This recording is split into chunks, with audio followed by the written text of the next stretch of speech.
Bonjour à toutes et tous, comme vous pouvez le voir, nous sommes en direct de Cannes. Vous pouvez voir un superbe paysage derrière nous. Nous sommes chez Marie. Enchantée Marie. Bonjour Rémi. Est-ce que tu peux te présenter un petit peu à nos auditeurs? Oui, tout à fait. Donc, je m'appelle Marie Pouréron. Je fais du référencement depuis de nombreuses années. Je gère la société Altiref et je gère plusieurs sites clients et mes propres sites, toujours dans le domaine du référencement. Merci Marie. Donc moi, pour ceux qui ne me connaîtraient pas, je m'appelle Rémi Bigot. Je suis plutôt dans la stratégie marketing. Donc j'ai également fait du référencement comme Marie. Et maintenant, des fois, on travaille main dans la main sur certains projets. Et donc, on veut vous présenter aujourd'hui, on veut répondre à toutes les questions que vous nous avez posées sur nos blogs respectifs. Donc dans ce merveilleux paysage. Voilà. Donc je vais commencer tout de suite. Donc la première question que vous nous avez posée, c'est Stéphanie et Jérémy, qui nous ont posé comme question: est-ce que les annuaires sont efficaces pour le référencement, Marie? Alors, j'ai envie de dire oui, mais pas n'importe quel annuaire. Privilégier peu d'annuaires, mais des annuaires de qualité, qui exigent souvent un texte de description long, qui permettent aussi de faire des liens vers des pages internes, et qui n'exigent pas de lien retour. Ah oui, très important, effectivement. Voilà. Et aussi, il faut absolument rédiger une description pour chaque annuaire.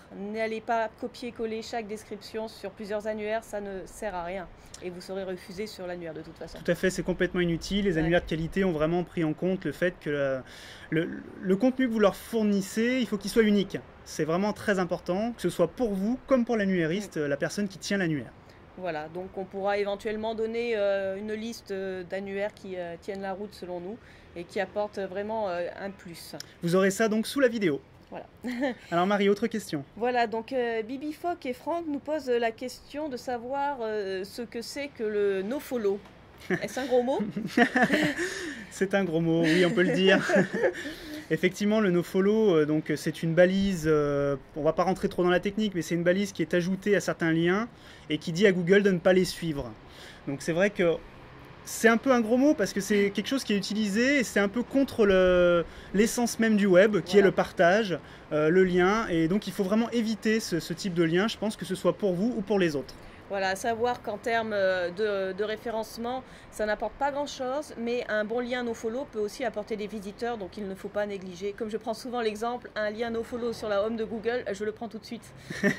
Oui, je suis assez d'accord avec Marie. Voilà. Il ne faut pas penser que référencement, il faut penser qu'un lien peut être aussi simplement un vecteur de visiteurs supplémentaires pour vous.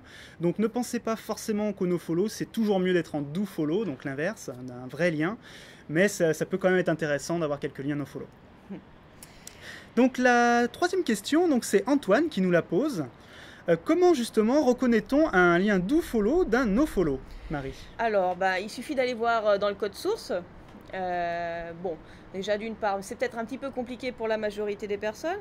Après, sous Firefox, il existe des extensions qui vont surligner les liens nofollow. On peut citer l'extension Search Status qui va surligner en rose les liens nofollow. Et sinon, dans le code source, il y a un rel égale nofollow qui est dans l'attribut du lien. Voilà, donc le code source, c'est ce qui est derrière le site web, c'est un peu les coulisses du site internet, c'est tout le code HTML, PHP qu'il peut y avoir. Et donc là, vous pouvez avoir l'information sur le lien en question. Voilà. Prochaine question, Alexandra et Alan nous demandent comment on trouve des plans pour la construction de liens. Alors ça... Ah, il y en a beaucoup, ça dépend souvent des sujets sur lesquels vous êtes positionné. Mais déjà, vous pouvez très facilement, en principe, sur un domaine particulier, trouver des partenaires stratégiques avec qui vous allez pouvoir partager, pas forcément des concurrents, des gens qui sont sur une thématique similaire, mais qui peuvent vous apporter un trafic qualifié, donc des gens qui vendraient quelque chose d'un peu similaire à vous en fait, voilà. Après il existe plein de stratégies, Marie, je ne sais pas, donne peut-être un petit exemple pour ta part. On peut aller sur certains forums qui ont des catégories qui permettent de demander des échanges de liens ou des recherches d'échanges de liens.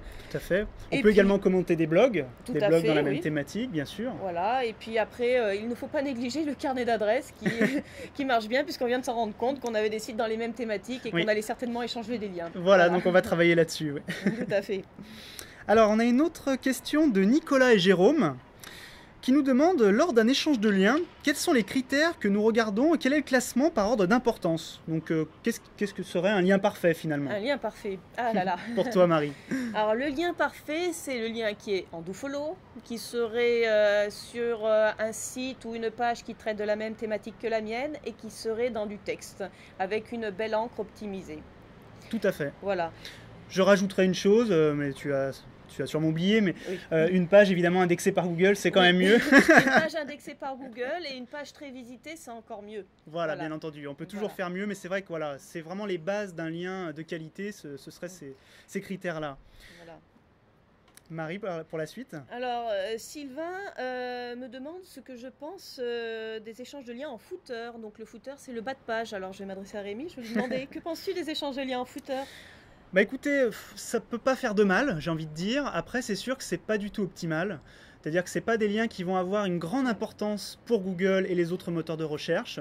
Il va être considéré, mais très peu considéré. Donc, si vous n'avez pas le choix, prenez-le. Hein, clairement, parce que c'est tout, un lien est un lien.